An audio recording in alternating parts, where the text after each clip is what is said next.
Hello mga beshi, share ko lang sa mga pinaka-proud ako ay ang madala ang parents namin dito sa UK. Back in 2022 namasyal sina mama dito. Di lang London ang napasyalan nila. Nakapag-shopping sila sa outlet dito sa Portsmouth.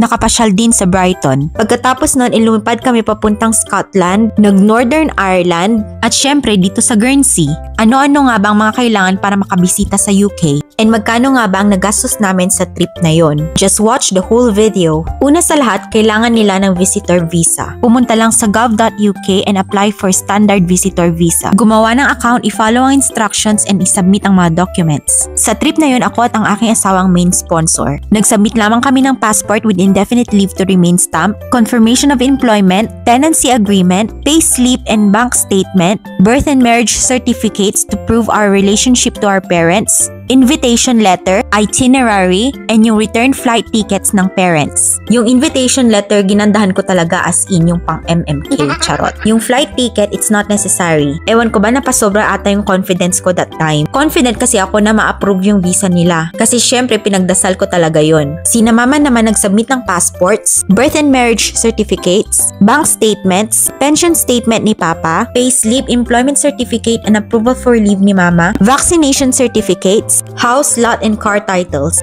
Importante kasi na makita na you have a strong ties in the Philippines. Lahat ng yun ay self-upload lang. Then bayad for visa processing. After 3 months na-receive ang visa. Yun kasi ang kasagsagan ng Ukraine war kaya natagalan ang proseso. So magkano nga ba lahat ang nagastos namin? Well, wag niyo na akong tanungin kasi sa sobrang laki kinalimutan ko na. Actually, dahil 60th birthday nila ng taong yun, that trip was our gift to them. Kaya all expenses paid by me and my sister. At syempre sa tulong na rin ng aming mga asawa na gumastos para sa food and pang shopping. And syempre pati yung kapatid ko and asawa niya na tumulong sa pag-process ng visa sa Pilipinas. So asa magkano? Umabot po kami ng more than 1 million pesos. Pero worth it naman kasi napasaya namin ng parents namin. Kaya mga beshi, habang bata pa at kaya pang mag-travel ng mga parents natin, i-take advantage natin yon. Dahil ang pera kaya nating kitain and ibalik.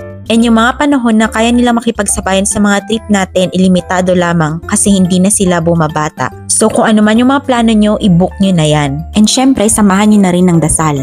Sabi nga sa Proverbs 16 verse 3, commit to the Lord whatever you do and your plans will succeed. O siya mga beshi, see you sa next vlog. Bye!